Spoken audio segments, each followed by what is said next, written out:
નમસ્કાર વિદ્યાર્થી મિત્રો, હું રમેશ વાગડિયા આપ સૌનું સ્વાગત કરું છું આજના લેક્ચરમાં. આજનો લેક્ચર આપણું જે રનિંગ ચેપ્ટર છે કે જે ધોરણ 12નું 7મું ચેપ્ટર છે ઉદ્વિકાસ, એના પરનો 8મો લેક્ચર છે. અગાઉ આ ચેપ્ટરના ખૂબ જ અગત્યના એવા 7 લેક્ચરની આપણે ચર્ચા કરી ગયા છીએ, જેની અંદર પહેલા લેક્ચરથી આપણે ઉદ્વિકાસ એટલે શું છે, ઉદ્વિકાસની પ્રક્રિયા, પૃથ્વીનો ઉદ્ભવ, પૃથ્વી પર જીવંત સ્વરૂપોનો ઉદ્ભવ, ત્યારબાદ ઉદ્વિકાસના વિવિધ પુરાવાઓ, ત્યારબાદ છેલ્લા લેક્ચરની આપણે વાત કરીએ તો છેલ્લા લેક્ચરની અંદર આપણે અનુકૂલિત પ્રસરણ સંદર્ભે માહિતી પ્રાપ્ત કરતા હતા. ઉદ્વિકાસના પુરાવાઓ સંદર્ભની જ વાત હતી, બરાબર.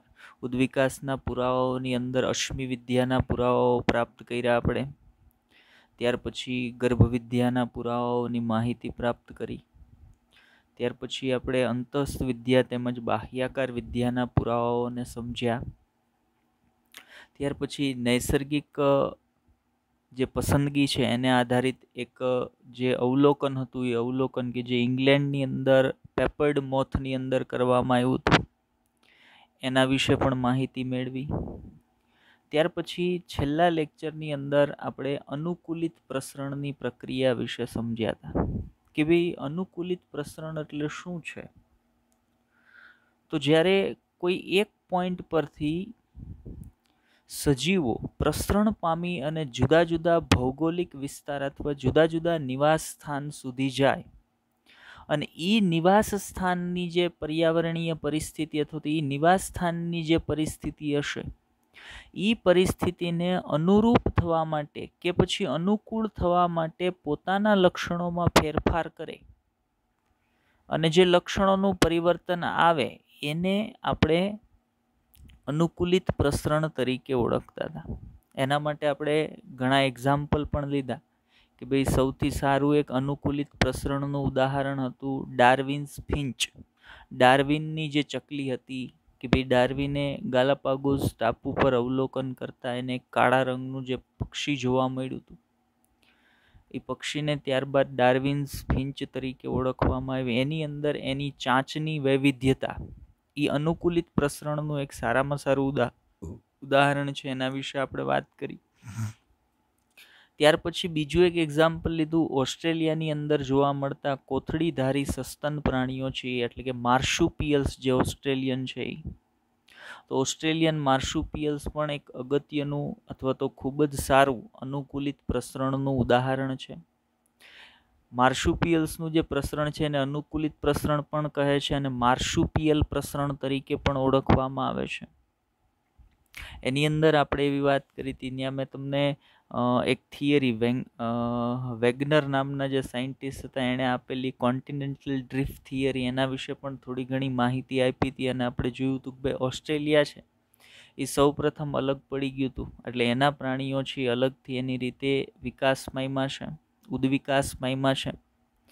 ત્યાર પછી ઓસ્ટ્રેલિયાની અંદર જ જોવા મળતા બીજા જે સસ્તન પ્રાણીઓ છે એની આપણે વાત કરતા હતા, જરાયુજ સસ્તન પ્રાણીઓ છે.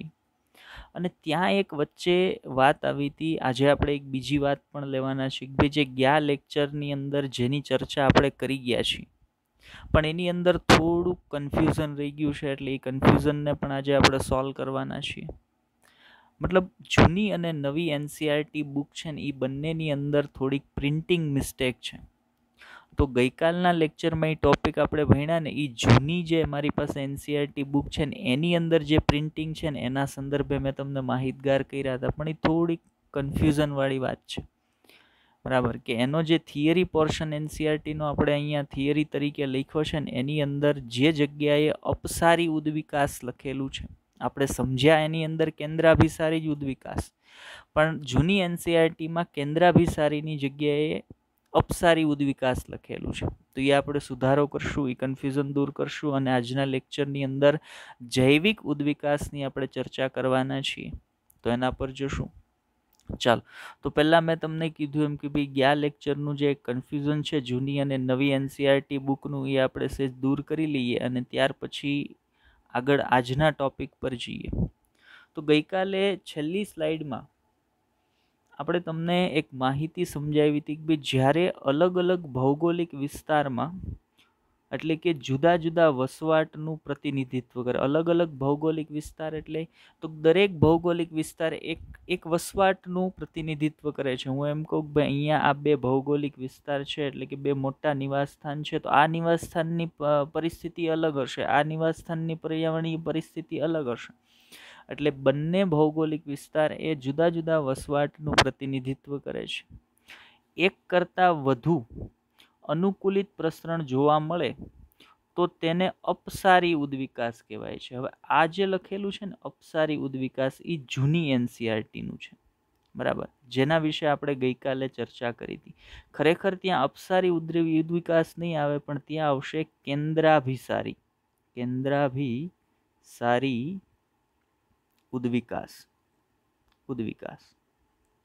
તો આખી માહિતી શું થશે તો ભાઈ જ્યારે અલગ અલગ ભૌગોલિક વિસ્તારમાં એક કરતાં વધારે અનુકૂલિત પ્રસરણ જોવા મળે તો તેને કેન્દ્રાભિસારી ઉદ્વિકાસ તરીકે ઓળખવામાં આવે છે. ત્યાં અપસારી ઉદ્વિકાસ આવશે નહીં, એના સ્થાન પર શું આવશે? કેન્દ્રાભિસારી ઉદ્વિકાસ તરીકે ઓળખવામાં આવે છે અથવા તો એને કહેવાય છે.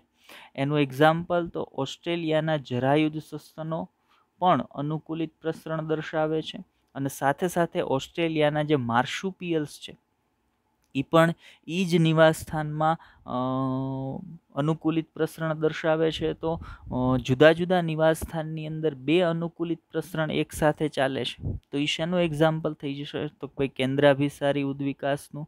જો આ પ્રકારે દરેક જરાયુધ સસ્તનો અને માર્શુપિયલ્સ, ઉદાહરણ તરીકે જરાયુજ વરુ એ જરાયુજ સસ્તનનું એક્ઝામ્પલ થશે, ટાસ્મેનિયન વરુ એ માર્શુપિયલ્સનું એક્ઝામ્પલ થશે. સમાન અનુરૂપ વિકાસ દર્શાવે છે.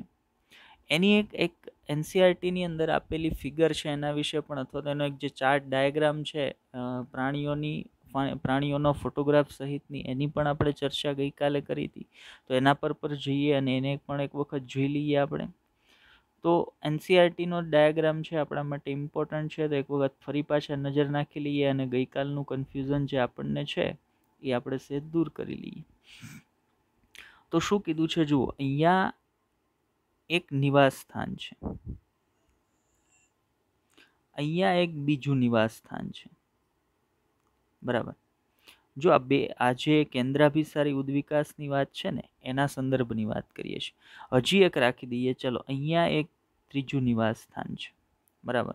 અહીંયામાં આ જે વસ્તી છે આ એક નિવાસ સ્થાન છે, તો ત્યાં એક નિશ્ચિત સજીવોની વસ્તી વસવાટ કરે છે. અહીંયા દરેક જગ્યાએ એક નિશ્ચિત સજીવોની વસ્તી છે એ વસવાટ કરે છે. આ નિવાસ સ્થાનમાંથી અમુક સજીવ છે આ દિશામાં પ્રસરણ પામે છે, બરાબર. અહીંયાથી અમુક સજીવ આ દિશામાં પ્રસરણ પામે છે, અમુક સજીવ આ દિશામાં પ્રસરણ પામે છે. સેમ એવું જ અહીંયા પણ થાય છે. બીજું જે નિવાસ સ્થાન છે એમાં પણ અહીંયાથી અમુક સજીવ આ દિશામાં પ્રસરણ પામે છે, અમુક આ દિશામાં પ્રસરણ પામે છે, અમુક છે એ આ દિશામાં પ્રસરણ. ત્રીજું જે હતું ત્યાં પણ એવી સેમ પરિસ્થિતિ રચાય. અહીંયાના અમુક સજીવો આ દિશામાં પ્રસરણ પામે છે, અમુક આ દિશામાં પ્રસરણ પામે છે, અમુક આ દિશામાં પ્રસરણ પામે છે, બરાબર. હવે અહીંયા આવેલું સજીવનો જે નિવાસ સ્થાન હશે એ સેમ નિવાસ સ્થાન આ સજીવનું પણ હશે અને સેમ નિવાસ સ્થાન આ સજીવનું પણ હશે. મતલબ આ ત્રણેય સજીવો એક જ નિવાસ સ્થાનમાં ભેગા થઈ ગયા છે.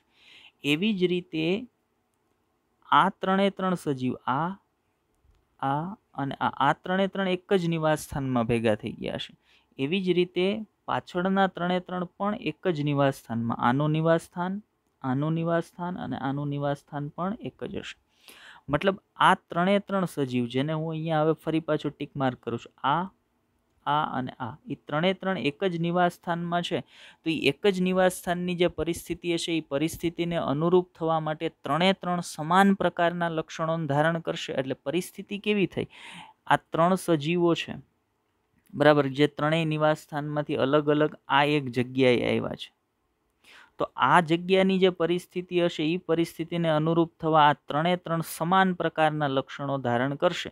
તો એ કયા પ્રકારનો ઉદ્વિકાસ થશે? તો ભાઈ એને આપણે કેન્દ્રાભિસારી ઉદ્વિકાસ તરીકે ઓળખીએ છીએ. ગઈકાલે આ સંદર્ભ આપણે આવી જ રીતે આકૃતિ દોરીને માહિતી સમજ્યા હતા, પણ ગઈકાલે જે જૂની એનસીઆરટીનો પોર્શન હતો એના કારણે થોડુંક કન્ફ્યુઝન આપણને થયું હતું. તો એ કન્ફ્યુઝન આજે આપણે દૂર કર્યું. ભાઈ જુદા જુદા ભૌગોલિક વિસ્તારમાં એક કરતાં વધારે અનુકૂલિત પ્રસરણ ચાલતા હોય તો એ કેવો ઉદ્વિકાસ દર્શાવે છે? તો યાદ રાખજો, એ કેન્દ્રાભિસારી ઉદ્વિકાસ દર્શાવે છે. બરાબર, કેમ કે ત્રણ જુદા જુદા નિવાસસ્થાનમાંથી જે પ્રાણીઓ પ્રસરણ કરીને આવે એ ત્રણેય નિવાસસ્થાનનું એક એક પ્રાણી એક સેમ વસવાટની અંદર ભેગું થાય તો એ વસવાટની જે પરિસ્થિતિ હશે એને અનુરૂપ થવા ત્રણે ત્રણ જે જુદા જુદા નિવાસસ્થાનમાંથી આવેલા પ્રાણી આ નિવાસસ્થાનની અંદર અનુકૂળ થવા સમાન પ્રકારના લક્ષણો ધારણ કરશે. તો બધા પ્રાણીઓ જુદા જુદા છે પણ એ લક્ષણો સમાન પ્રકારના ધારણ કરશે એટલે કેન્દ્રાભિસારી ઉદ્વિકાસ થશે. ચાલો, તો હવે ગઈકાલનું કન્ફ્યુઝન આપણે દૂર કરી લીધું. હવે આજના લેક્ચર પર જઈએ કે ભાઈ આજે આપણે કઈ બાબત પર ચર્ચા કરવાના છીએ. તો આજના લેક્ચરમાં આપણે ચર્ચા કરવાના છીએ જૈવિક ઉદ્વિકાસ પર. તો આપણને એવો પ્રશ્ન થાય કે પહેલી સ્લાઇડ છે એ જૈવિક ઉદ્વિકાસની આવવી જોઈએ ને. જૈવિક ઉદ્વિકાસ તો પહેલી સ્લાઇડ જૈવિક ઉદ્વિકાસના બદલે શેની આવી છે? તો ભાઈ પહેલી સ્લાઇડ આવી છે પ્રાકૃતિક પસંદગીની. હવે જૈવિક ઉદ્વિકાસની પ્રક્રિયાને આપણે સમજવાના છીએ, પણ કઈ ઘટનાના સંદર્ભમાં સમજવાના છીએ? પ્રાકૃતિક પસંદગીની ઘટનાના સંદર્ભમાં. તો પહેલા મારે કઈ બાબતને ક્લિયર કરવાની થાય? તો પ્રાકૃતિક પસંદગી એટલે શું? બીજી બાબત અનુકૂલન એટલે શું? આ બે બાબતને સમજ્યા પછી આપણે જૈવિક ઉદ્વિકાસની પ્રક્રિયા શું છે એના પર જોશું, અથવા તો જૈવિક ઉદ્વિકાસ એટલે શું છે એના પર જોશું. તો તમારી સામે સ્લાઇડમાં એક ફોટોગ્રાફ મૂકેલો છે. એ ફોટોગ્રાફને આપણે સમજવાનો પ્રયત્ન કરીએ કે ભાઈ પ્રાકૃતિક પસંદગી કઈ રીતે આવે છે. હવે જુઓ, પ્રાકૃતિક પસંદગી કોઈ એક વસ્તી છે સજીવોની. પ્રાકૃતિક પસંદગીની આપણે વાત કરીએ છીએ તો કોઈ એક સજીવોની વસ્તી છે. બરાબર, એ સજીવની વસ્તીની અંદર નિશ્ચિત સજીવો છે એની વસવાટ કરે છે. આ દરેક એક સજીવ દર્શાવું છું.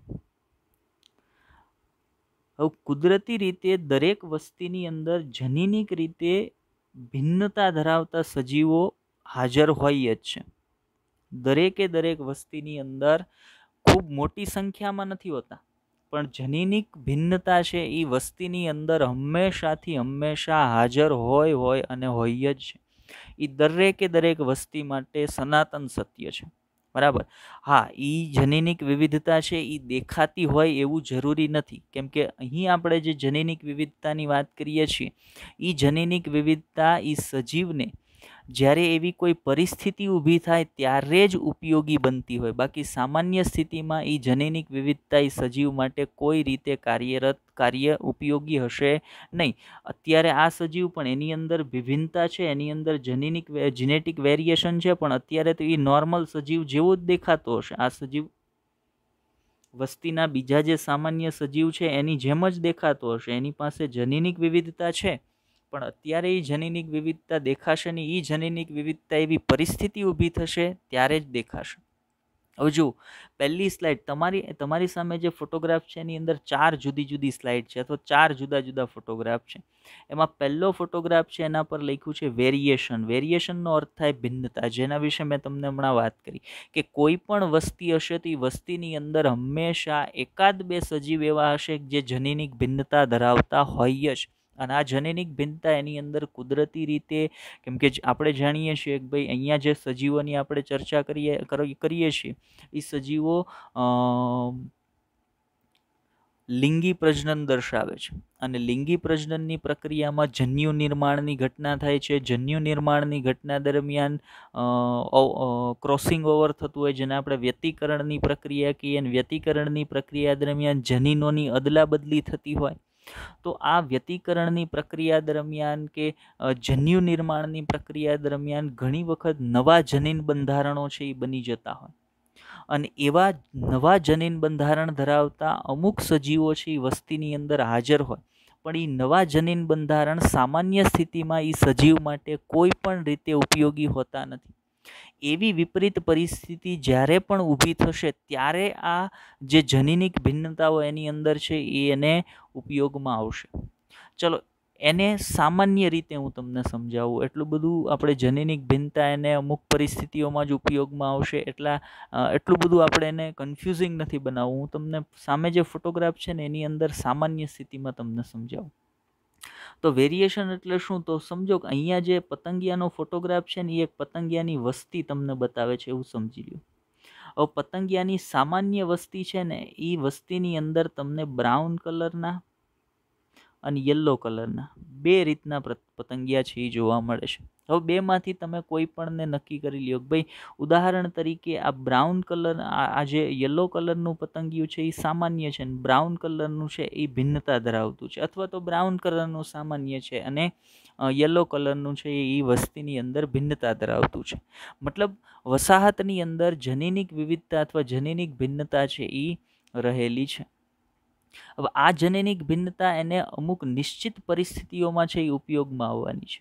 હવે આ પીળું પતંગિયું જે આપણે જાણીએ છીએ કે પતંગિયાની લાઈફ સાયકલ કેવી છે, તો ભાઈ પતંગિયાની અંદર સૌપ્રથમ ઈંડા હશે, ઈંડાની અંદરથી કેટરપિલર એટલે કે ઈયળ બનશે ને ઈયળની અંદરથી પ્યુપા બનશે અને પ્યુપાની અંદરથી ત્યારબાદ પરિપક્વ પતંગિયું છે એ નિર્માણ પામે છે. તો હવે જુઓ બીજી સ્લાઇડની અંદર વાત શેની કરી છે? કોમ્પિટિશનની વાત કરી છે કે આ પીળા રંગનું પતંગિયું છે એ જે ઈયળની અંદરથી બને છે ને એ ઈયળ છે એ ગ્રીન કલરની છે, જ્યારે બ્રાઉન કલરનું પતંગિયું જેની અંદરથી બને છે એની ઈયળ છે ને એ બ્રાઉન કલરની છે. બરાબર. હવે આ બંને ઈયળનો જુદો જુદો કલર છે ને એ બેમાંથી કોઈ એક માટે નુકસાનકારક સાબિત થઈ શકે છે ને એક માટે ફાયદાકારક સાબિત થઈ શકે છે. પણ ક્યારે? અમુક નિશ્ચિત પરિસ્થિતિઓમાં. બાકી બંને સામાન્ય ઈયળો જ છે, પણ જ્યારે એ ઈયળના શિકારની વાત આવશે ભાઈ ત્યારે બ્રાઉન કલરની ઈયળ જે વનસ્પતિના થડ પર છે એ વનસ્પતિના થડની અંદર પોતે એની સાથે મિક્સ થઈ જાય છે, એટલે શિકારીઓ એને સરળતાથી જોઈ શકતા નથી. એ અનુકૂલન સાધી લે છે. કોની સાથે? વનસ્પતિનું જે પ્રકાંડ અથવા પ્રકાંડની છાલ છે એ છાલના રંગ જેવો જ આ ઈયળનો રંગ છે, જેથી કરીને એના જે શિકારીઓ છે આ ઈયળના એ શિકારીઓ એ ઈયળને સરળતાથી જોઈ શકતા નથી. અને ગ્રીન કલરની ઈયળ છે આની અંદર મિક્સ થઈ શકતી નથી. એ જે વનસ્પતિની છાલ છે એની સાથે અનુકૂલન સાધી શકતી નથી, એટલે શિકારીઓ એને સરળતાથી જોઈ શકે છે અને એનો વધારે પ્રમાણમાં શિકાર થાય છે. હવે ગ્રીન કલરની ઈયળનો વધારે પ્રમાણમાં શિકાર થાય એના પરિણામે જે પીળા પતંગિયા બને છે ને એની સંખ્યા વસ્તીની અંદર કેવી થતી જાય છે? તો ઓછી થતી જાય છે. અને જે બ્રાઉન કલરના પતંગિયા છે એની સંખ્યા વસ્તીની અંદર કેવી થતી જાય છે? તો વધતી જાય છે. શું કામ? તો એનો શિકાર પ્રમાણમાં ઓછો થાય છે. કારણ કે એણે શું કર્યું છે? અનુકૂલન સાધ્યું છે. અનુકૂલન કે એની પાસે એવું કંઈક લક્ષણ છે જેના કારણે એ પોતે જે વસવાટમાં રહે છે ને એ વસવાટને અનુકૂલિત થઈ ગયું છે. બરાબર. એવી ઈયળ કે જે વસવાટને અનુકૂલિત થઈને રહે છે એની સંખ્યા ઘટતી નથી. શું કામ એની સંખ્યા નથી ઘટતી? તો ભાઈ એણે અનુકૂલન સાધી લીધું છે. મતલબ એવું થયું કે એની પ્રકૃતિએ પસંદગી કરી છે, મતલબ એની પ્રાકૃતિક પસંદગી થયેલી છે. અને જેની પ્રાકૃતિક પસંદગી નથી થઈ, એટલે કે ગ્રીન કલરની જે ઈયળ છે ને એની પ્રાકૃતિક પસંદગી નથી થઈ, તો એની પ્રાકૃતિક પસંદગી નથી થઈ એટલે એની સંખ્યા વધતી નથી. મતલબ જે અનુકૂલન સાધી શકે અથવા તો જે અનુકૂલન સાધે છે એની પ્રાકૃતિક પસંદગી થાય છે, અથવા તો જેની પ્રાકૃતિક પસંદગી થઈ હોય એણે અનુકૂલન સાધેલું હોય, અને જેની પ્રાકૃતિક પસંદગી થઈ હોય હંમેશા એની જ સંખ્યા વધે, બીજાની સંખ્યા વધતી નથી, એ વસવાટમાં ટકી શકતા નથી. એટલે પ્રાકૃતિક પસંદગી છે એ ઉદ્વિકાસ માટે ઇમ્પોર્ટન્ટ બાબત છે. ડાર્વિને પણ પોતાના વાદની અંદર, ડાર્વિનનો જે વાદ હતો એનો મુખ્ય મુદ્દો પ્રાકૃતિક પસંદગી જ હતી. જેની પ્રાકૃતિક પસંદગી થાય છે હંમેશા એનો જ ઉદ્વિકાસ છે એ થતો હોય. જે પ્રાકૃતિક પસંદગી નથી પામતો એ પોતાનું અસ્તિત્વ ટકાવી શકતો નથી, એ પોતાનું અસ્તિત્વ ગુમાવી બેસે છે. બરાબર. ચાલો તો આપણે પ્રાકૃતિક પસંદગીની ઘટનાને સમજ્યા. હજી આગળ એક બેક્ટેરિયાના એક્ઝામ્પલ સાથે પાછો હું તમને પ્રાકૃતિક પસંદગીની ઘટના સમજાવીશ. ચલો આગળ વધીએ. ત્યાર પછી બીજી આપણે બાબત સમજવાની છે. મેં તમને કીધું એમ શરૂઆતમાં જ કીધું કે આજે આપણે બે અગત્યની બાબતોને પહેલા સમજશું અને પછી જૈવિક ઉદ્વિકાસ કે જે મુખ્ય ટોપિકની ચર્ચા આજના લેક્ચરમાં આપણે કરવાની છે એના પર જોશું. તો બીજી બાબત અનુકૂલન છે, બરાબર. અનુકૂલન સાધવું. તો અનુકૂલન એટલે શું? પરિસ્થિતિને અનુરૂપ થઈ જવું, એને અનુકૂલન સાધ્યું કહેવાય. હવે જુઓ, અહીંયા તમારી સામે બે ફોટોગ્રાફ છે. આ બધા જ જે છે, આ બધા જ એ શું છે? એ શિકાર છે, બરાબર. અને આ કોણ છે? તો આ એનું શિકારી છે, બરાબર. ફરી વખત, જેટલા પણ કીટક અથવા બીટલ્સ, કીટક ક્યાં છે? બીટલ્સ છે. તો એ બધા બીટલ્સ છે એ શિકાર છે, અને આ જે અહીંયા છે એ છે કેમેલિયોન, કે જે એનું શિકારી છે. હવે તમે જોઈ શકશો કે અહીંયા કેમેલિયોનની સામે જેટલા પણ બીટલ્સ છે ને એ બધા બીટલમાંથી સરળતાથી કેમેલિયોન કોને જોઈ શકશે? તો બે સરળતાથી કેમેલિયોન આને જોઈ શકશે અને આને જોઈ શકશે. શું કામ? તો ભાઈ એને એટલા માટે જોઈ શકશે, એની જે પરિસ્થિતિમાં વસવાટ કરે છે ને એ પરિસ્થિતિને અનુરૂપ થઈને કોણ રહે છે? આ બીટલ અને આ બીટલ. આ ત્રણ બીટલ પોતાની જે પર્યાવરણીય પરિસ્થિતિ છે ને એને અનુકૂલિત થઈને રહેલા છે. બાકીના જે બીટલ છે એ પરિસ્થિતિની અંદર સરળતાથી દેખાઈ આવે છે. મતલબ એ કેમોફ્લાજ નથી, એ પોતાના પર્યાવરણની અંદર ભળી ગયેલા નથી. જ્યારે બાકીના 3 બીટલ છે એ પર્યાવરણની અંદર ભળી ગયેલા છે. હવે જુઓ, પરિસ્થિતિ કેવી છે? જ્યારે આ શિકારી છે એ શિકાર ગોતશે ત્યારે એના ધ્યાનમાં સરળતાથી કોણ આવશે? તો અહીંયા જે બીટલ હતું હવે નથી, બરાબર. ક્યાં ગયું એ આપણને બધાને ખબર હશે. તો એ બીટલ જે છે એ સરળતાથી એને દેખાશે. સેકન્ડ ટાઈમ એ જ્યારે એટેમ્પ કરશે ત્યારે એ આ બીટલને એટેમ્પ કરશે. કારણ તો ભાઈ એ અનુકૂલન સાધી શક્યા નથી. એટલે કોઈ પણ સજીવે પોતાનું અસ્તિત્વ ટકાવી રાખવા માટે પોતાની પર્યાવરણીય પરિસ્થિતિમાં અનુકૂલન સાધવું જરૂરી છે. અનુકૂલનનું આની પહેલાના એક લેક્ચરમાં મેં તમને ઊંટનું એક્ઝામ્પલ આપ્યું હતું અનુકૂલન સાધવા માટે. અને જે સજીવ અનુકૂલન સાધશે, પ્રકૃતિ એની જ પસંદગી કરશે અથવા તો એની જ પ્રાકૃતિક પસંદગી થશે અને એ જ પોતાનું અસ્તિત્વ છે એ ટકાવી શકશે. બાકીના સજીવો પોતાનું અસ્તિત્વ ટકાવી શકતા નથી.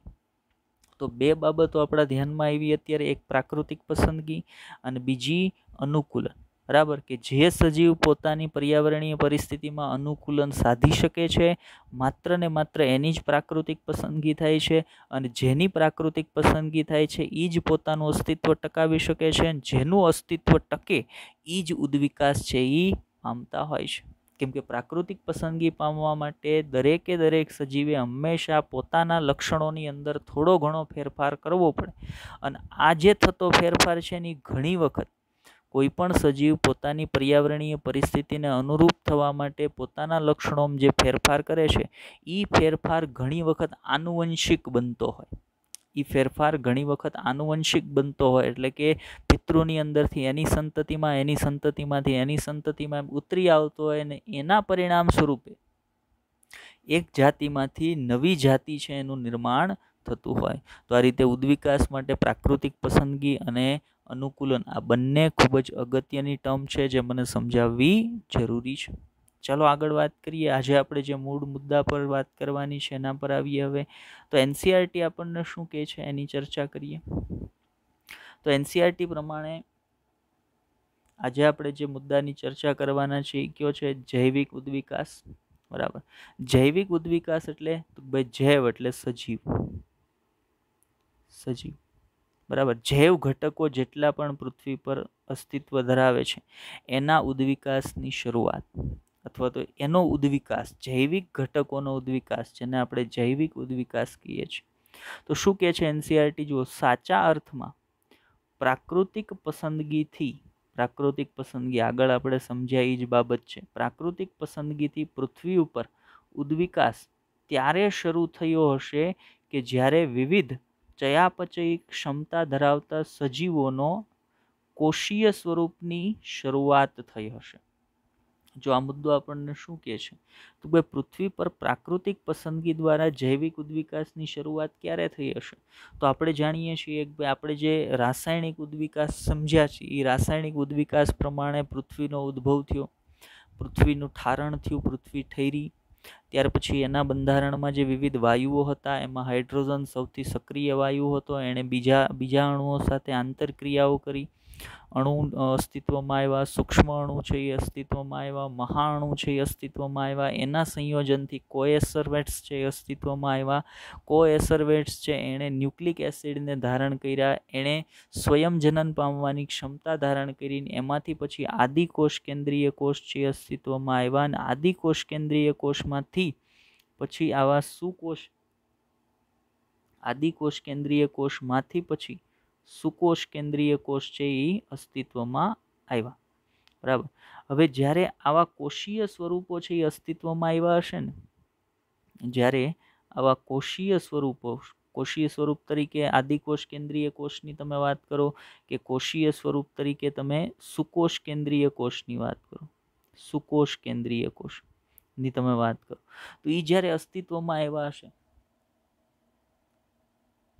પ્રથમ અસ્તિત્વમાં આવેલ કોષ તરીકે આપણે આદિકોષ કેન્દ્રીય કોષને ધ્યાનમાં લઈએ. પ્રથમ અસ્તિત્વમાં આવેલા કોષ તરીકે આદિકોષ કેન્દ્રીય કોષ છે અસ્તિત્વમાં આવ્યા, અને એની અંદરથી ત્યારબાદ સુકોષ કેન્દ્રીય કોષ છે એનું નિર્માણ માનો કે થયું છે. તો આ કોષની અંદર માનો અહીંયા આપણે તમને એક એક્ઝામ્પલ દ્વારા ઉપરનો જે મુદ્દો છે ને એને સમજાવવાનો પ્રયત્ન કરીએ કે ભાઈ જ્યારે અસ્તિત્વમાં કોષો આવતા થયા ત્યારે માનો આ 4 કોષો જે પાણીની અંદર, સમુદ્રની અંદર અસ્તિત્વમાં આવ્યા હતા, માનો કે એક્ઝામ્પલ તરીકે 4 કોષો છે, બહુ મોટી સંખ્યામાં કોષો છે અસ્તિત્વમાં આવ્યા, પણ આપણે એક્ઝામ્પલ તરીકે સમજો કે આ 4 કોષો છે અસ્તિત્વમાં આવ્યા, અને એ બધા જ વિવિધ પ્રકારની ચયાપચયિક પ્રક્રિયાઓ દર્શાવતા હતા. પણ આ 4માંથી એક કોષ છે ને એ ચયાપચયિક રીતે બાકીના તમામ કોષોથી થોડોક અલગ હતો. આ થોડીક ભિન્નતા છે એ ધરાવતો હતો. આગળ આપણે ભિન્નતાની વાત કરી હતી ને, આ કોષ એક ભિન્નતા ધરાવતો હતો. હવે પરિસ્થિતિમાં ફેરફાર આવ્યો ને, એ પરિસ્થિતિના ફેરફાર સામે આ કોષ ટકી શક્યો નહીં, આ કોષ પણ ટકી શક્યો નહીં, આ કોષ પણ ટકી શક્યો નહીં. માત્ર કોણ ટકી શક્યું? જે ચયાપચયિક રીતે થોડીક વિવિધતા ધરાવતો હતો. ચયાપચયિક રીતે વિવિધતા ધરાવતો કોષ હતો ને એ ટકી ગયો. હવે એ જે કોષ ટકી ગયો ને એણે પોતાના જેવા નવા કોષો છે એ બનાવવાના શરૂ કર્યા. પોતાના જેવા નવા કોષો છે એ બનાવવાના શરૂ કર્યા. વળી માનો એક કોષોની વસાહત છે એ અસ્તિત્વમાં આવી. આ વસાહતની અંદર અમુક કોષો છે ને એ માનો કે કંઈક ભિન્નતા ધરાવતા હતા. અમુક કોષોની અંદર હજી લક્ષણોનું જુદાપણું હતું. ફોર એક્ઝામ્પલ આ એક કોષ, આ એક કોષ, આ એક કોષ, આ ભિન્નતા ધરાવતા હતા. ફરી પાછી પરિસ્થિતિમાં ફેરફાર થયો, પરિસ્થિતિ બદલાણી, એટલે જેટલા નબળા કોષો હતા જે ચયાપચયિક ક્ષમતા નહોતા ધરાવતા એનું પાછું અસ્તિત્વ જતું રહ્યું, અને જેટલા ચયાપચયિક ક્ષમતામાં વિવિધતા ધરાવતા હતા, ચયાપચયિક ક્રિયાઓમાં વિવિધતા ધરાવતા હતા, એણે ફરી પાછું સર્વાઈવ કરવાનું શરૂ કર્યું. આ બધા જ કોષ છે એ ટકી ગયા. તો એનો અર્થ એવો થયો કે આ 3 પહેલાં શું થયું હતું, આ 4માંથી આની પ્રાકૃતિક પસંદગી થઈ હતી. હવે આ બધામાંથી આ જે 3 છે એની પ્રાકૃતિક પસંદગી થઈ. એટલે જેની પ્રાકૃતિક પસંદગી થાય ને એ હંમેશા ટકી શકે. ને એની શરૂઆત ક્યારથી થઈ? તો ભાઈ જ્યારથી કોષીય સ્વરૂપો, ચયાપચયિક ક્ષમતા ધરાવતા જે કોષીય સ્વરૂપો અસ્તિત્વમાં આવે ને ત્યારથી જ પ્રાકૃતિક પસંદગી દ્વારા ઉદ્વિકાસની પ્રક્રિયા છે એ શરૂ થઈ હશે એવું માનવામાં આવે છે. કે જુદા જુદા કોષીય સ્વરૂપો અસ્તિત્વમાં આવતા ગયા અને કોષીય સ્વરૂપો પોતાની ચયાપચયિક ક્ષમતા આધારિત ઉદ્વિકાસ છે એ પામતા ગયા. જેની ચયાપચયિક ક્ષમતા માં કંઈક વિવિધતા હતી એ ટકી ગયા. પર્યાવરણીય પરિસ્થિતિમાં થતા ફેરફાર સામે પોતે પોતાનું અસ્તિત્વ ટકાવી શક્યા, અને બાકીનાનું શું થઈ ગયું હતું? બાકીના અસ્તિત્વ ટકાવી શક્યા નહીં. તો જો ઉદ્વિકાસ અંગે ડાર્વિનનો વાદ, મૂળ સાર, ડાર્વિનના વાદનો મૂળ સાર પણ શું હતો? પ્રાકૃતિક પસંદગી જ હતી. ડાર્વિને એમ જ કહેતા હતા કે જેની પ્રાકૃતિક પસંદગી થાય એ જ ઉદ્વિકાસ પામે છે. હવે નવા સ્વરૂપ પ્રગટ થવાનો દર જીવનચક્ર અથવા જીવનકાળ સાથે સંકળાયેલો છે. હવે નવા સ્વરૂપો ઉત્પન્ન થવાના દરના સંદર્ભમાં શું કહે છે? તો ઉદ્વિકાસ પામી અને એક જાતિમાંથી નવી જાતિ ઉદાહરણ તરીકે નિર્માણ પામે છે. બરાબર. ઉદ્વિકાસનો અર્થ શું થાય છે? કે લક્ષણોમાં ફેરફાર આવવો અને લક્ષણોના ફેરફારના પરિણામ સ્વરૂપે એક જાતિમાંથી નવી જાતિનું નિર્માણ થવું. પણ આ જે એક જાતિમાંથી નવી જાતિનું નિર્માણ થવું એટલે કે નવા સ્વરૂપો પ્રગટ થવાની જે પ્રક્રિયા છે એનો આધાર 2 બાબતો પર છે. એક તો સજીવના જીવનકાળ પર, જીવનચક્ર પર, અને બીજું જીવનકાળ પર.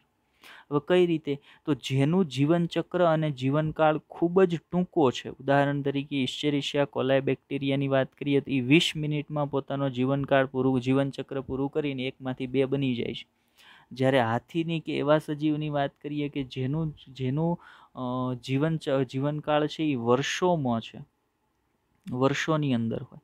આનો મિનિટોમાં છે, જ્યારે આનો વર્ષોની અંદર છે. તો આની અંદર ઉદ્વિકાસ થતા અથવા તો નવા સ્વરૂપો પ્રગટ થતા, એકમાંથી નવી જાતિનું નિર્માણ થતા તો ભાઈ કલાકોનો સમય લાગે. 1-2 કલાકની અંદર કે દિવસની અંદર, બહુ તો કલાક નહીં તો દિવસ કહીએ આપણે, બરાબર, પણ સૂક્ષ્મ સમયની અંદર નવા સ્વરૂપો છે એ ઉત્પન્ન થઈ જશે. જ્યારે હાથી જેવા વિશાળ જીવનકાળ ધરાવતા સજીવોની વાત કરીએ તો એમાં નવા સ્વરૂપો પ્રગટ થવા કે નવી જાતિનું નિર્માણ થવા માટે તો હજારો વર્ષોનો સમય છે એની અંદર લાગતો હોય. એટલે નવા સ્વરૂપો પ્રગટ થવા અથવા તો ઉદ્વિકાસ દ્વારા નવી જાતિઓનું નિર્માણ થવું, એનો આધાર જીવનચક્ર અને જીવનકાળ પર પણ છે. જેનો જીવનકાળ ખૂબ લાંબો, એના નવા સ્વરૂપો પ્રગટ થતા અથવા તો એનો ઉદ્વિકાસ થતા એટલો જ સમય વધારે લાગશે, અને જેનો જીવનકાળ અને જીવનચક્ર ટૂંકું, એને ઉદ્વિકાસ થતા અથવા તો નવા સ્વરૂપો પ્રગટ થતા એટલો જ ઓછો સમય છે એ લાગતો હોય છે. એનસીઆરટીએ આને સમજાવવા માટે એક બેક્ટેરિયાનું એક્ઝામ્પલ સરસ મજાનું આપ્યું છે, તો એને સમજીએ આપણે. ચાલો, શું કહે છે એનસીઆરટી? જુઓ કે ઝડપથી વિભાજન પામતા સૂક્ષ્મ જીવો જે ઊંચી ગુણન ક્ષમતા ધરાવે છે, બરાબર. ઊંચી ગુણન ક્ષમતા એટલે ખૂબ જ ઝડપથી 1માંથી 2 બનવા, 2માંથી 4 બનવા, 4માંથી 8 બનવા, મતલબ ગુણન પામવાની ક્ષમતા. તો ઝડપથી જે ગુણન પામી શકે છે એની જ ખૂબ ઊંચી ગુણન ક્ષમતા કહેવાય ને. તો એવી ઊંચી ગુણન ક્ષમતા ધરાવે છે અને કલાકોમાં લાખોની સંખ્યા પ્રાપ્ત કરે છે. ઉદાહરણ તરીકે ગણતરી તમે કરતા જો, એક બેક્ટેરિયા છે, બરાબર, એ 20 મિનિટની અંદર 1માંથી 2 બને છે, બીજા 20 મિનિટ એટલે 40 મિનિટમાં 4 બને છે, પછીના 20 મિનિટ 60 મિનિટની અંદર 8 બને છે, બરાબર, પછીના 20 મિનિટની અંદર 16 બનશે, પછીના 20 મિનિટની અંદર 32, પછીના 20 મિનિટની અંદર તો એ 64 બનશે, પછીના 20 મિનિટની અંદર 128. હવે આ ક્રમ 20-20 મિનિટના સમયગાળે આગળ ચલાવતા જાઓ તો એકાદ કલાકની અંદર તો એ ક્યાં પહોંચી જશે? તો લાખોની સંખ્યા સુધી પહોંચી જશે. 1-2 કલાક એટલે કલાકોની અંદર તો એ લાખોની સંખ્યા સુધી પહોંચી જશે. શું કામ? તો ભાઈ એ ખૂબ ઊંચી ગુણન ક્ષમતા ધરાવે છે, બરાબર, ને ખૂબ જ ઝડપી વિભાજન પામવાની ક્ષમતા ધરાવે છે. અને આવું કોનામાં તમને જોવા મળે? સૂક્ષ્મ જીવો તરીકે બેક્ટેરિયાની આપણે વાત કરતા હોય, લાઈક ઇશ્ચેરિશિયા કોલાય બેક્ટેરિયા છે, તો એની અંદર તમને આવું જોવા મળશે કે ભાઈ ખૂબ જ ઊંચી ગુણન ક્ષમતા ધરાવે છે અને ખૂબ જ ઝડપી વિભાજન પણ પામે છે. એટલે કલાકોની અંદર પોતાની સંખ્યા છે એ લાખો સુધી પહોંચાડે છે. શું કહે છે? જો આપેલ માધ્યમમાં, એક એક્ઝામ્પલ આપ્યું છે એનસીઆરટીએ, આપેલ માધ્યમમાં વૃદ્ધિ પામતી બેક્ટેરિયાની એક વસાહત, ધારો કે એ છે, બરાબર, સમજી લ્યો કે એક પેટ્રી પ્લેટ છે. આ પેટ્રી પ્લેટની અંદર બેક્ટેરિયાની એક વસાહત છે ને એ વૃદ્ધિ પામે છે. આ બેક્ટેરિયાની એક વસાહત છે એ એક પેટ્રી પ્લેટની અંદર આ પ્રકારે માનો કે વૃદ્ધિ પામે છે.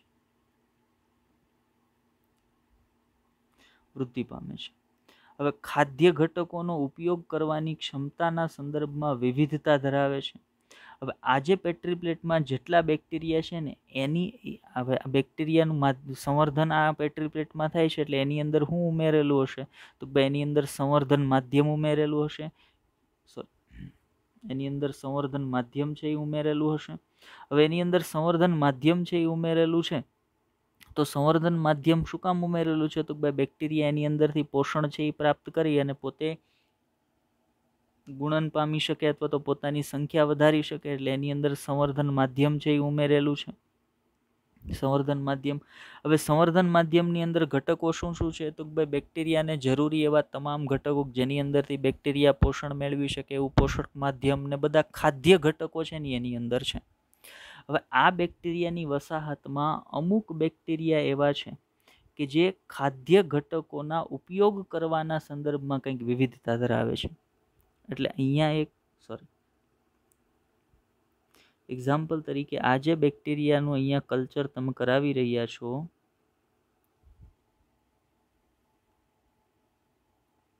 આ જે બેક્ટેરિયાનું કલ્ચર તમે કરાવી રહ્યા છો એ બેક્ટેરિયલ કલ્ચરની અંદર અમુક બેક્ટેરિયા એવા છે આખી વસાહતમાં બધા જ એવા નથી, પણ આખી વસાહતમાં અમુક બેક્ટેરિયા એવા છે કે જે ખાદ્ય ઘટકોના ઉપયોગના સંદર્ભમાં વિવિધતા ધરાવે છે.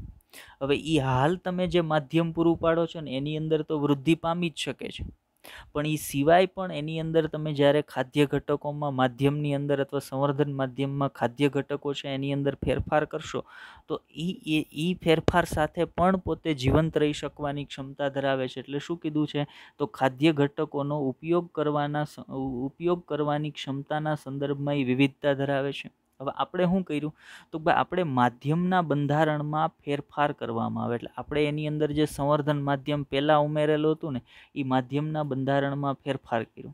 શું કીધું કરવામાં આવે તો વસ્તીનો ફક્ત તે જ ભાગ જેને આપણે ભાગ બી કહીએ છીએ એ બાકી રહેશે કે જે નવી બદલાયેલી પરિસ્થિતિમાં ટકી રહ્યો. હવે આપણે શું કર્યું, આ પેટ્રી પ્લેટની અંદર એવા સંવર્ધન માધ્યમને ઉમેરી દીધું કે જે કંઈક જુદાપણું ધરાવે છે.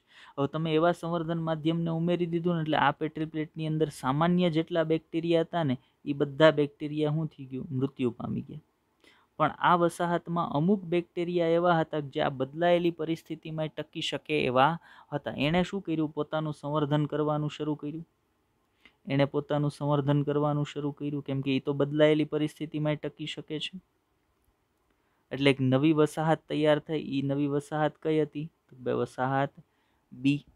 હવે થયું હું તો પહેલા જે બેક્ટેરિયાની વસાહત હતી જેમાં તમે સંવર્ધન માધ્યમમાં ફેરફાર કર્યો એમાં એક કે બે બેક્ટેરિયા માનો કે એવા હતા કે જેની પ્રાકૃતિક પસંદગી થઈ, જેણે બદલાયેલી પરિસ્થિતિમાં પણ ટકી રહેવા માટે અનુકૂલન સાધ્યું, અને જેણે અનુકૂલન સાધ્યું એની પ્રાકૃતિક પસંદગી થઈ એટલે એ બદલાયેલી પરિસ્થિતિમાં પણ ટકી ગયા.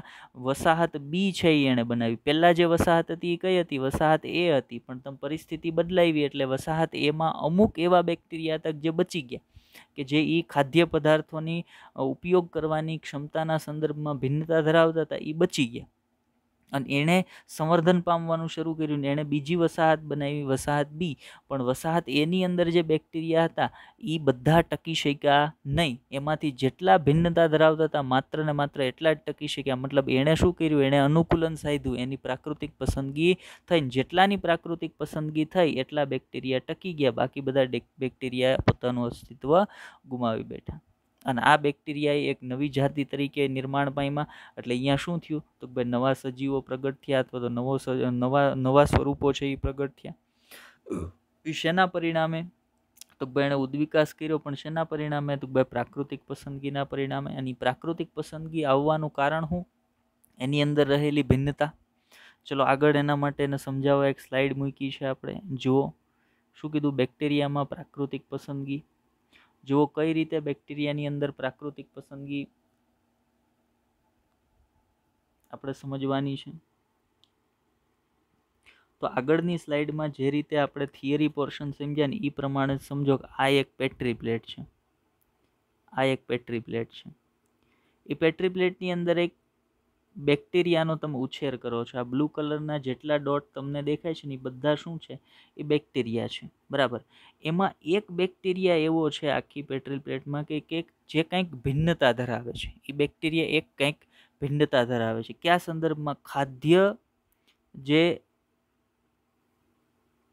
ઘટકો છે એનો ઉપયોગ કરવાના સંદર્ભમાં એ કંઈક ભિન્નતા ધરાવે છે. બાકી બધા આ નોર્મલ બેક્ટેરિયા છે. બાકી બધા કેવા બેક્ટેરિયા છે, નોર્મલ બેક્ટેરિયમ છે, બરાબર, સામાન્ય બેક્ટેરિયા છે. પણ આ એક બેક્ટેરિયા છે ને એ કંઈક ભિન્નતા ધરાવતો છે આખી વસાહતમાં. આપણે શું કર્યું તો ભાઈ જે પેટ્રી પ્લેટની અંદર જે સંવર્ધન માધ્યમ હતું ને એમાં થોડોક ફેરફાર કરી નાખ્યો. ફેરફાર કર્યો એટલે આ બધા જે બ્લુ કલરના બેક્ટેરિયા હતા એ બધા મૃત્યુ પામ્યા. ટકી કોણ શક્યું, માત્ર ને માત્ર આ એક બેક્ટેરિયા ટકી શક્યો. અને એકાદ બ્લુ કલરનો બેક્ટેરિયા તો એ પણ ટકી ગયો. બાકી બધા બ્લુ કલરના બેક્ટેરિયા શું કર્યું તો બે મૃત્યુ પામ્યા. હવે આ જે બદલાવેલું સંવર્ધન માધ્યમ હતું ને એની અંદર બેક્ટેરિયા ઉછેર તમે એમનેમ થવા દીધો. તો હવે કોણે પોતાની સંખ્યા વધારી તો આ જે ઓરેન્જ કલરના બેક્ટેરિયા કે જે કંઈક ભિન્નતા ધરાવતા બેક્ટેરિયા હતા એણે પોતાની સંખ્યા વધારી, અને જે બ્લુ કલરના હતા એણે પોતાનું અસ્તિત્વ ગુમાવ્યું. પરિણામે આખી વસાહત એક નવા પ્રકારના જે ભિન્નતા ધરાવતા બેક્ટેરિયા હતા એનાથી બની ગઈ. તો શું થયું તો આ એક બેક્ટેરિયા એવો હતો કે જે કંઈક ભિન્નતા ધરાવતો હતો. એના પરિણામ સ્વરૂપે પરિસ્થિતિના બદલાવ સાથે પરિસ્થિતિના બદલાવ સાથે એની પ્રાકૃતિક પસંદગી થઈ, અને જેટલાની પ્રાકૃતિક પસંદગી નહોતી થઈ એ બધા પોતાનું અસ્તિત્વ ગુમાવી બેઠા, અને જેની પ્રાકૃતિક પસંદગી થઈ એ ઉદ્વિકાસ પામી અને એક નવી જાતિ તરીકે પોતાનું અસ્તિત્વ છે એ એણે ધારણ કર્યું. બરાબર. તો આ પ્રકારની એક માહિતી છે એ આપણને એનસીઆરટી બુકે આપી છે કે ભાઈ આ જે હતી એ વસાહત એ હતી, પણ વસાહત એની અંદર એકાદ બેક્ટેરિયા એવો હતો કે જે કંઈક ભિન્નતા ધરાવતો હતો.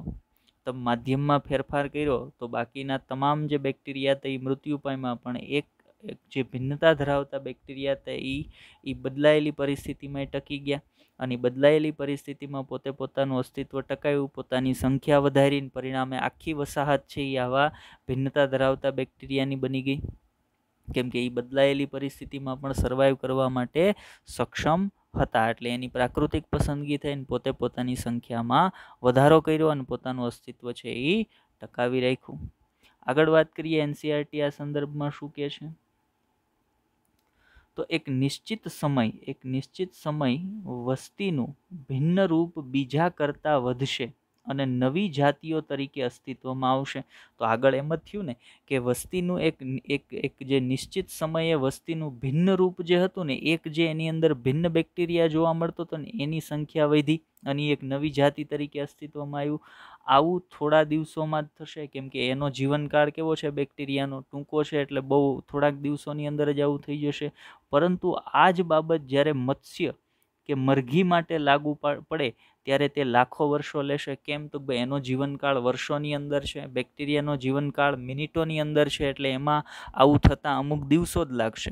પણ જેનો જીવનકાળ ખૂબ મોટો છે, લાઈક વર્ષોની અંદર છે, એને આવું કરતાં લાખો વર્ષોનો સમય લાગશે, હજારો વર્ષોનો સમય લાગશે, કારણ કે તેમનો જીવનકાળ વર્ષોનો હોય છે. અહીં આપણે કહી શકીએ કે બીની યોગ્યતા એ કરતાં નવી પરિસ્થિતિ નીચે વધુ સારી છે. તો એવું જ થયું ને, જેની યોગ્યતા વધારે સારી હતી, કોની? બીની, એટલે એ ટકી ગયા. એની યોગ્યતા સારી નહોતી એટલે એ પોતાનું અસ્તિત્વ ટકાવી શક્યા નહીં. અને બીની પરિસ્થિતિ અથવા યોગ્યતા સારી શું કામ હતી? તો ભાઈ આખી વસ્તીમાં આ જે બી વસ્તી બનાવતા બેક્ટેરિયા હતા એ કંઈક ભિન્નતા, જનીનિક ભિન્નતા ધરાવતા હતા, અને એ જનીનિક ભિન્નતાએ જ એને બદલાયેલી પરિસ્થિતિમાં ટકી રહેવા માટે સક્ષમ બનાવ્યા છે. આને સમજાવવા માટે હજી આપણે એક પ્લેટિંગ એક્સપેરિમેન્ટ છે એ પણ ભણવાના છે. લેડરબર્ગ નામના એક વૈજ્ઞાનિક હતા. લેડરબર્ગનો રેપ્લિકા પ્લેટિંગ પ્રયોગ છે એ આપણે આગળ સમજવાના છે. એનસીઆરટીમાં નથી, પણ એની અંદરથી ક્વેશ્ચન પૂછાય છે એટલે એ પણ આપણે આગળ સમજીશું. એની અંદર એ બેક્ટેરિયાના એક્ઝામ્પલ સાથે આ માહિતી સમજાવી છે કઈ રીતે બેક્ટેરિયાની અંદર પ્રાકૃતિક પસંદગી થાય અને નવી જાતિઓ છે એ અસ્તિત્વમાં, અથવા તો નવા બેક્ટેરિયા છે એ કઈ રીતે અસ્તિત્વમાં આવે છે, કઈ રીતે એની પ્રાકૃતિક પસંદગી થાય છે. ચલો આગળ વધીએ. આ જ સંદર્ભમાં હજી એનસીઆરટી આપણને શું માહિતી આપે છે. તો એનસીઆરટી મુજબ પ્રકૃતિ યોગ્ય તમને જ પસંદ કરે છે. એટલે જે બેક્ટેરિયા બદલાયેલી પરિસ્થિતિમાં ટકી રહેવા માટે સક્ષમ હતા, પ્રકૃતિએ એની જ પસંદગી કરી. યાદ રાખવું જરૂરી છે કે કહેવાતી યોગ્યતાઓ એ લાક્ષણિકતાઓ ઉપર આધારિત છે કે જે વારસાગત હોય છે, અને આવી યોગ્યતા વારસાગત પણ બને છે. આથી પસંદગી અને ઉદ્વિકાસ પામવા માટે જનીનિક આધાર હોવો જોઈએ. મતલબ જે ભિન્નતા હતી એ ભિન્નતા કેવી હોવી જોઈએ? તો એ ભિન્નતા એના જનીન બંધારણની અંદર હોવી જોઈએ, અને એ ભિન્નતા છે એની અંદરથી એની સંતતિઓમાં આગળ જવી જોઈએ. તો પસંદગી અને ઉદ્વિકાસ છે એ થાય, અથવા તો ઉદ્વિકાસની પ્રક્રિયા છે એ થાય. બીજા શબ્દોમાં જો શું કીધું છે એનસીઆરટીએ, બીજા શબ્દોમાં કેટલાક સજીવો બદલાતા પર્યાવરણમાં ટકી રહેવા માટે વધુ સારી રીતે અનુકૂલિત થયેલા હોય. અનુકૂલન ક્ષમતા વારસાગત હોય છે. સજીવોએ ક્ષમતા ધારણ કરી, એ ક્ષમતા એના જનીન બંધારણની અંદર હતી, તો ક્રમશઃ એની સંતતિઓમાં આવશે, એટલે કે એનું વારસાગમન થશે, એ વારસાગત હોય છે. તે જનીનિક આધાર ધરાવે છે. યોગ્યતા એ અનુકૂલન પામવાની ક્ષમતા અને પ્રકૃતિ દ્વારા પસંદગી પામવા માટેનું અંતિમ પરિણામ છે. ધ્યાન આપજો, યોગ્યતા, યોગ્યતા એટલે અહીંયા કયા સંદર્ભમાં યોગ્યતાને લેવાની છે આપણે? તો અહીંયા યોગ્યતાને આપણે પ્રાજનનિક યોગ્યતાના સંદર્ભમાં લેવાની છે. એટલે સારી પ્રજનન ક્ષમતાના સંદર્ભમાં, પ્રજનન યોગ્યતાના સંદર્ભમાં આપણે યોગ્યતાને લેવાની છે. કેમ કે જેની પ્રજનન ક્ષમતા વધારે સારી હશે, જે યોગ્ય હશે, એ જ નવી સંતતિ વધારે પ્રમાણમાં ઉત્પન્ન કરી શકશે, એની જ નવી વસાહતો રચાશે અને એ જ ઉદ્વિકાસ પામી અને નવી સંતતિઓ છે, નવી જાતિઓનું નિર્માણ કરી શકશે. ચલો આગળ વધીએ. ત્યાર પછી મેં તમને કીધું હતું, એક એક્સપેરિમેન્ટની વાત કરી હતી, જે એક્સપેરિમેન્ટ આપણે એનસીઆરટીમાં નથી, છતાં આપણે ભણવાનો છે. ઓકે, હવે એ એક્સપેરિમેન્ટ માટે લેડરબર્ગ રેપ્લિકા પ્લેટિંગ એક્સપેરિમેન્ટ માટે આપણે 2 ફોટોગ્રાફ અહીંયા મૂક્યા હતા, પણ એ 2 ફોટોગ્રાફ કોઈ કારણથી દેખાતા નથી, એટલે આપણે આજના લેક્ચરમાં એને સમાવતા નથી. નેક્સ્ટ લેક્ચરની અંદર હું એ પ્રેક્ટિકલ છે એ તમને, કેમ કે એના માટે થિયરી પોર્શન સમજાવવાના બદલે મેં બે ફિગર છે, એ 2 ડાયાગ્રામ છે એ મૂક્યા હતા, જે ડાયાગ્રામ ઉપરથી આપણે સરળતાથી એને સમજી શકીએ. તો કશો વાંધો નહીં, આજના લેક્ચરમાં આપણે એને નથી સમાવી શક્યા, તો નેક્સ્ટ લેક્ચરની અંદર આપણે એને જોઈ લેશું, નેક્સ્ટ લેક્ચરની અંદર એનો સમાવેશ કરી લેશું. બરાબર, એ ઇમ્પોર્ટન્ટ છે. 2 વૈજ્ઞાનિક હતા, ઇસ્થર અને જોહાસ લેડરબર્ગ. જોહાસ નહીં હો ભાઈ, ઇસ્થર અને જોશાવ લેડરબર્ગ, 2 જે વૈજ્ઞાનિકો હતા, એણે 1952ની સાલમાં બેક્ટેરિયાનો રેપ્લિકા પ્લેટિંગ એક્સપેરિમેન્ટ કર્યો હતો, જે ત્યાર પછી લેડરબર્ગ રેપ્લિકા પ્લેટિંગ એક્સપેરિમેન્ટ સ્વરૂપે પ્રખ્યાત થયો હતો. બરાબર, જેની ચર્ચા ચાલો આપણે નેક્સ્ટ લેક્ચરમાં કરશું. અત્યારે હું તમને વધારેની ચર્ચા નથી કરાવતો. હવે તો આજના લેક્ચરની અંદર તો જે એક ટોપિક આપણે લેવાનો હતો એ કોઈ કારણસર દેખાતો નથી, એટલે આપણે શું કરીશું, તો ભાઈ લેક્ચર અહીંયા પૂરો કરીએ છીએ અને તમને થોડાક પ્રશ્નો છે એ આપણે આપી દઈએ છીએ ગયા લેક્ચર આધારિત. ચાલો, તો શું છે ક્વેશ્ચન, ચાલો બધાએ નોટ કરજો. પહેલો ક્વેશ્ચન તમારો જે છે એ છે, જે ડાર્વિન્સ ફિંચ હતી, ડાર્વિન્સ ફિંચ કઈ પ્રજાતિની ચકલી છે? આપણે લેક્ચરમાં એની પ્રજાતિ વિશે તમને માહિતગાર કર્યા હતા, તો આ તમારે એક કહેવાનું છે. પહેલો ક્વેશ્ચન છે તમારો. ક્વેશ્ચન નંબર 2, સેકન્ડ ક્વેશ્ચન પર આપણે આવીએ છીએ. બીજા ક્વેશ્ચનની અંદર ઓસ્ટ્રેલિયાના કોથળીધારી સસ્તનો, ઓસ્ટ્રેલિયાના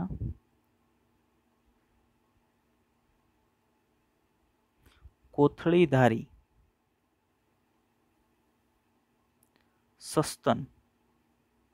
સસ્તનો શેનું ઉદાહરણ છે? શેનું ઉદાહરણ છે? તમારો બીજો ક્વેશ્ચન છે. ચાલો, ક્વેશ્ચન નંબર 3, ત્રીજો ક્વેશ્ચન છે આપણે તમને આપીએ કે જ્યારે અલગ અલગ ભૌગોલિક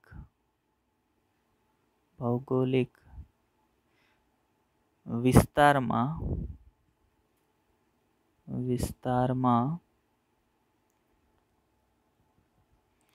એક કરતા વધારે અનુકૂલિત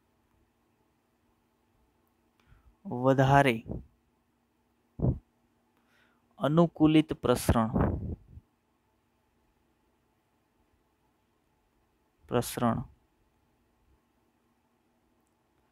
જોવા મળે